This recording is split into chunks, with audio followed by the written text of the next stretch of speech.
Subscribe now. Press the bell icon. Never miss an update. If you like videos, please like and share your friends and family. Good morning everyone. I am Mrunmayee Joshi. In today's English grammar session, we are going to take a look at prepositions again. नमस्कार, मी मृण्मयी जोशी. आजच्या English grammar सेशनमध्ये आपण prepositions अर्थात शब्दयोगी अव्यय याबद्दल जास्त जाणून घेणार आहोत. गेल्या सेशनमध्ये आपण शब्दयोगी अव्यय म्हणजे प्रिपोजिशन्स म्हणजे काय हे पाहिलं. Prepositions show relationship between noun and pronoun in the sentence. आपण साधे शब्दयोगी अव्यय अर्थात सिंपल प्रिपोजिशन्स पाहिले, जसे की ॲट, इन, बिलो, अप इत्यादी. मग एक क्वेरी आली होती की ऑन आणि अबाव हे प्रिपोजिशन्स आहेत का. तर हो, ऑन आणि अबाव मला वाटतं माझे कव्हर करायचे राहिले होते. तशी प्रिपोजिशन्सची यादी मोठी आहे, त्यामुळे काही प्रिपोजिशन्स राहिले असतील. तर परत एकदा मी साधारण जे प्रिपोजिशन्स वापरतात सिंपल प्रिपोजिशन्स ते परत एकदा सांगते.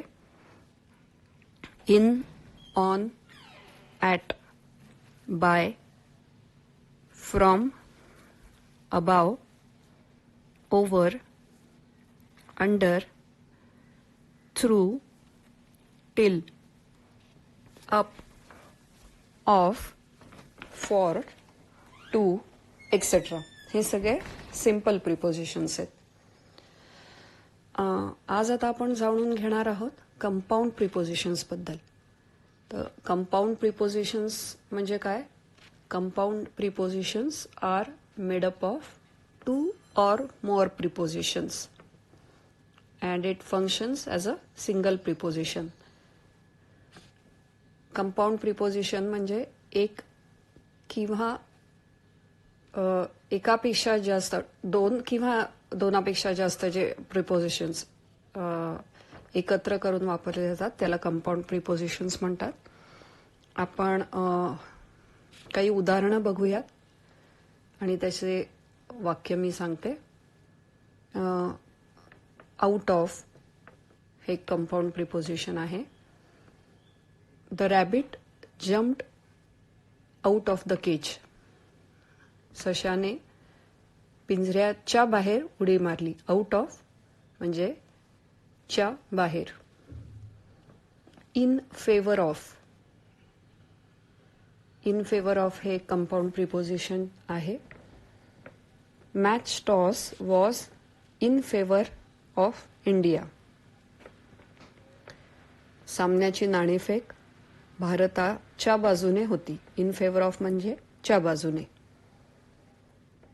च्या कडेने असं म्हणता येईल. इन ऑर्डर टू, तर त्याचं सेंटेन्स असं येईल. In order to be healthy you should exercise. निरोगी राहण्याच्या करिता तुम्ही व्यायाम केला पाहिजे. तर इन ऑर्डर टू म्हणजे साधारण च्या करिता असा तो अर्थ राहतो. तसंच अकॉर्डिंग टू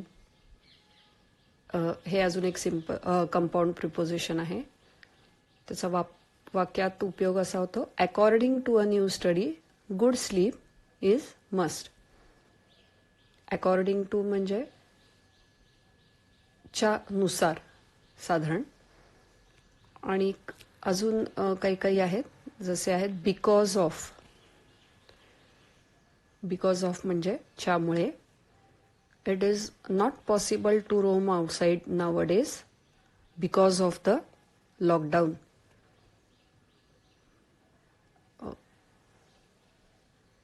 बिकॉज ऑफ म्हणजे च्यामुळे.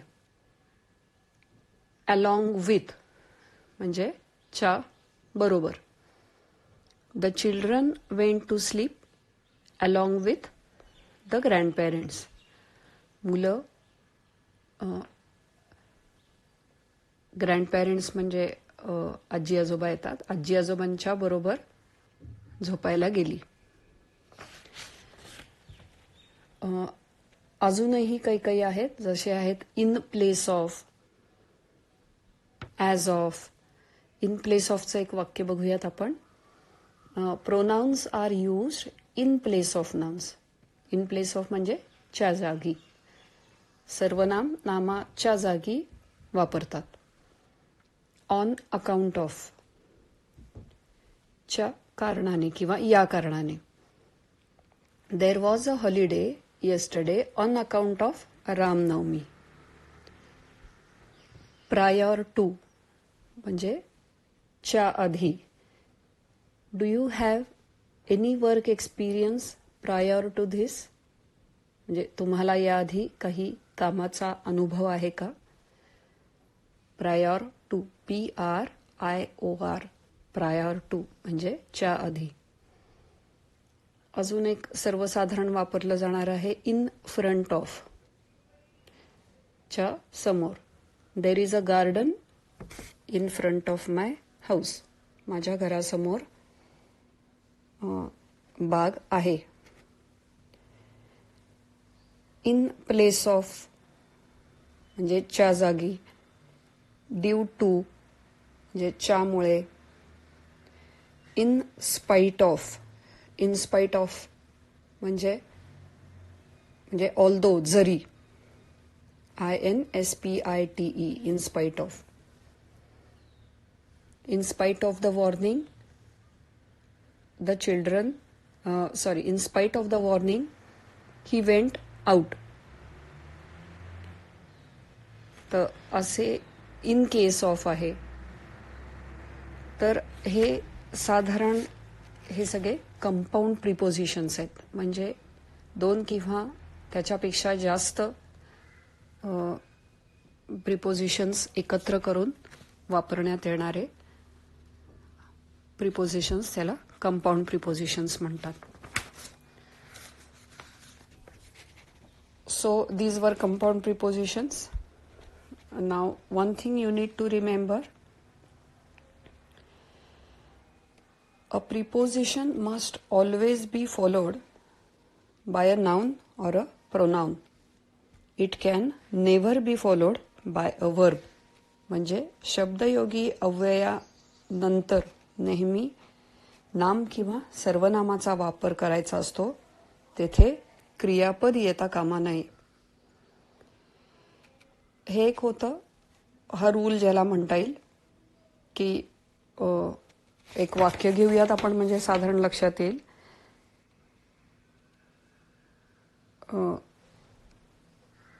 द मॅच टॉस मागं जे आपण इन फेवर ऑफ पाहिलं होतं, the match toss was in favour of India. तर इन फेवर ऑफच्या नंतर आपण इंडिया हे नाऊन वापरलं. तिथे वर्ब वापरता कामा नये, असा हा रूल आहे. आणि हे compound prepositions they should be used as they are, म्हणजे जसे आहेत तसेच वापरले जातात. म्हणजे तो शब्दांचा समूह जसा आहे तसाच वापरायचा असतो. इन प्लेस ऑफ म्हणलं की इन प्लेस ऑफच म्हणायचं.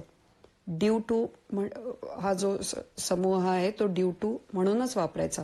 त्यातलं एखादं प्रिपोजिशन गाळून ते वापरता येत नाही, ते चुकीचं ठरतं. म्हणजे नुसतं इन प्लेस वापरलं तर ते चुकीचं ठरतं. इन प्लेस ऑफ असाच प्रिपोजिशनचा वापर करायचा. So I hope we have looked in to prepositions well, and I have taken a lot of examples आणि sentences so that the concept gets clear.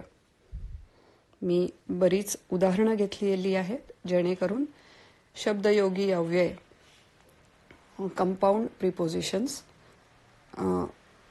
याबद्दल आपण आज खोलात जाऊन बघितलेलं आहे. सो हे होतं कंपाऊंड प्रिपोजिशन्सचं आजचं सेशन. आणि आजच्या या सेशननंतर प्रिपोजिशन्स आपण सगळी पाहून झालेली आहेत. थँक्यू.